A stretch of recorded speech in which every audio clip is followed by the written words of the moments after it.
नमस्कार। भारत में आर्थिक असमानता विषयटी टिके जटिल, किंतु जदि कोनोसी क्विज पई प्रस्तुति चली तेबे एहाकु सरल भावरे बुझिबा निहाती दरकार। तेबे आज आमे निरंजन नायकों विश्लेषण को एकदम सहजरे मने रखिबा भली एक फ्रेमवर्क रे बुझिबाकु चेष्टा करिबा। तेबे एही विश्लेषणर सबुठु मूढ़ कथा हेउची जे आर्थिक पार्थक्य खाली बैंक अकाउंट रे थिबा टंका पाई नुहे, बरं एहार प्रकृत कारण आम मुंड भितरे थिबा चिंताधारा रे ही लुचि रहिछि। हेले एबे प्रश्न उठुछि, लोकमानंक भितरे एही दुईटी पूरापूरी अलगा आर्थिक चिंताधारा आसुछि केउठु? या केमिति गढ़ी उठुछि? नायकंक कहिबा अनुजाई आमर आर्थिक भाग्य मुख्यतः तीनोटी विद्यालय रे गढ़ा होइथाय।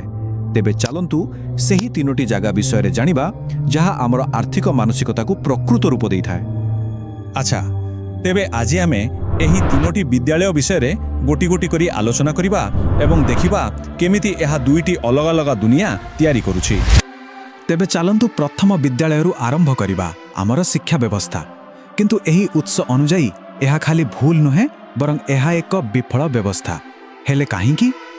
एही संख्याटी को टिके देखंतु।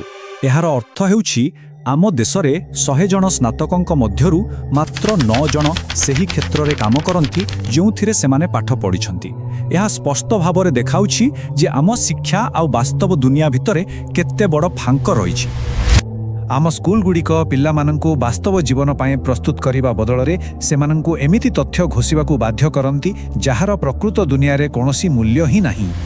एबे चलंतु द्वितीय आउ सबुठारु शक्तिशाली विद्यालय को जिबा आम घर, कारण एठी ही आम आर्थिक भविष्यतर मूलदुआ पड़िताए। साधारणतः गरीब परिवार रे पिला मानंकु टंका विषय जो शिक्षा दिया जाए ताहा भय आउ अभाव ही आसी थाए। जेमिति कि टंका संचय करो नहले बहुत असुविधारे पड़िबो।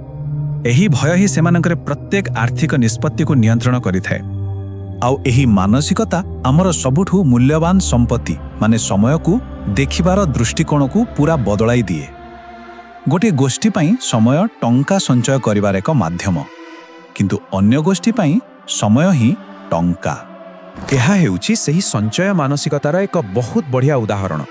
केईटा टंका बंचाइबा पाई घंटा घंटा समय नष्ट करिबा, जेतेबेले कि सेही समय को कोनोसी अधिक मूल्यवान कामरे लगा जाई परिथांता। आउ एठो आमे आसुछे एक मुख्य धारणा पाखकु, अनुचित लाभ बा अनफेयर एडवांटेज। याकु अनुचित काहेकि कहा जाय? कारण एहा कोनोसी परिश्रम बिना केवल परिवार जन्म हेबा जोगु ही मिलिथाय। या हेउछि पीढ़ी पर पीढ़ी चली आसुथिबा आर्थिक ज्ञान। एबे आसंतु आमर तृतीय विद्यालय विषय कथा हेबा, समाज।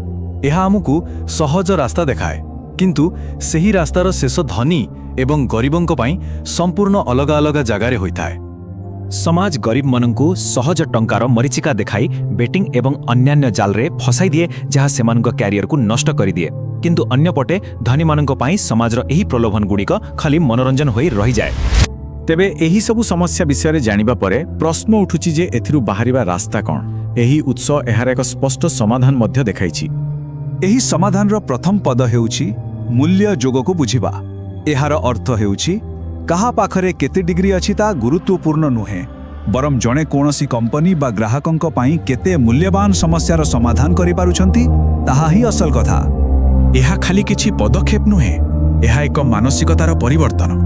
संचय करिबार मानसिकतारु बाहरी संपत्ति सृष्टि करिबा, पुराना ज्ञान छाड़ी व्यावहारिक ज्ञान आहरण करिबा एवं समय को नष्ट करिबा परिवर्ते ताकु ठीक जगारे निवेश करिबा। आउ शेषरे उत्सर एही वाक्यटी सबु किछि को सारांश करि देउछि। डिग्री काहार पेट पूरण करि परिबो नाही, किछि अर्थपूर्ण शिखिबा दरकार। तेणु एही आलोचना शेषरे एक प्रश्न समस्तंक पाई रहिला, आमर शिक्षा वास्तव रे आमकु प्रकृत दुनिया पाई केते दूर प्रस्तुत करूछि? यह निश्चित भावे एक चिंतार विषय।